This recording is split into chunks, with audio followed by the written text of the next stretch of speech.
All right, so our next speaker is Steve Dorsey, and he's the Vice President of Innovation at the Austin American-Statesman. But more funny, I thought he was Jack Dorsey, because he's at Dorsey, and Jack Dorsey's at Jack. But it was weird, so I sent him some crazy tweets, probably didn't make him feel super comfortable. Now I'm introducing him. Everybody, Steve Dorsey. Good evening, how you doing? So this is my first Ignite, so be gentle, okay? My name is Steve Dorsey. I am the Vice President of Innovation at the Austin American-Statesman. I've got about 25 years in newspapers, so to Mark's point earlier, I'm like the voice of media past. I think I'm here to represent the history of print and media. But it's not all about media, it's also about innovation. My job is about trying to solve problems and help people find new ways to do old things. So newspapers are old, but they're also new. We're trying to evolve, trying to expand, trying to grow. We have to look back to look forward. We have to be excited about what fiber means, but looking back, we had this amazing thing with print and ink. When it was done by hand, when it was done later in mass media, we were able to actually control, and spread information. And there was a power in that, and we were the only way to get messages across distances. I think Mark said it very well earlier. And now we obviously have to find new ways to do that because everybody can do that. So we're not the only game in town, so to speak. It's important, though, to see what old media is doing in many cases. When you look at the Washington Post using the Yo app or Vox coming out of nowhere and creating something brand new that never existed before, it's very exciting to see what happens. Because in the end, it's not about print. Even The Onion stopped printing. It's about storytelling.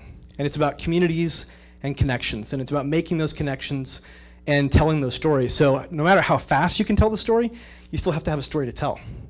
And so we're really trying to focus on that. We have a community of loyal readers that come from the past, and we're trying to bring them to the future. And we're trying to connect with new readers as well. What a great city. I think we talked about the growth here. It's phenomenal. We have to connect with all the people coming here, as well as all the people that were here. But we need a business plan to get there. Our business model currently has that middle part pretty well covered, I think. We need to find new ways to connect with audiences and to make that valuable for advertisers. In the past, we could launch a product that did any one of these things. Now we have to launch products that do all of them, often 4 or 5 of them at the same time. So we have to find products that actually connect communities and content with marketing. And so it's not enough just to sell ads by the inch.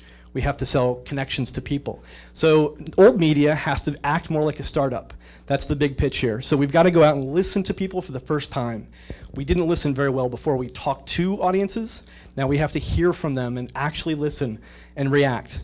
And so part of my job, it's a great job because I get to go out and talk to dozens and dozens and dozens of people and hear what they need. We have to act like a startup and meet their needs before they know they have needs. We have to bring them products that they don't know they want. We have to surprise them and engage them and delight them. But we still have to do the big journalism. I was happy to be a part of this project in Detroit. There's a guy doing about 30 years in federal jail because of it. Nobody but newspapers would do stuff like this. That's part of what we bring, but we have to find a way to pay for the rent, so to speak. This is the picture we have now, and we have to turn that around. One of the things that really excites me is there's companies like Own Local right here on the 16th floor that believe in trying to save this industry and make it better for the future. So a big shout out to those guys. But there is definitely blood in the water. This might be the most gruesome slide tonight. So we have to find a way fast to get this turned around because of that last slide. We can't dawdle. We don't have time.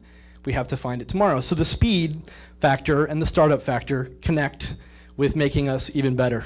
So back to Mark's presentation, which I think was even better. We started off with slow stories, but they led to important inventions. The new stories will tell faster and hopefully lead to sexy cars and rocket ships to Mars. Only 6 years ago, I was part of a project developing this really awesome space-age technology, e-ink, trying to make a newspaper on a tablet. We spent months. And right before we came out with it, there was this announcement about this iPad thing. It really sucked. That year, there were actually 24 tablets at CES. Maybe 1 or 2 of them survived. So we have to be in that space. We have to act like that. We have to walk with that swagger. We cannot be the old media that we used to be.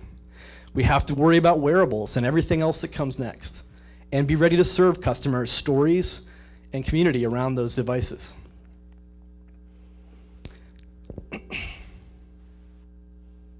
15 seconds is a long time sometimes. It's really important, too, that when you think about how all these things come together, a better Austin results from newspapers working to support small businesses and keep government honest. All those things go together, and we have to be a part of that, because if we're not there, I don't know who's going to do it. It's not necessarily sexy sometimes, but it's fun work. So follow us. There's tinyccatx.news if you want to be a part of it. Thank you for your time, and have a good evening.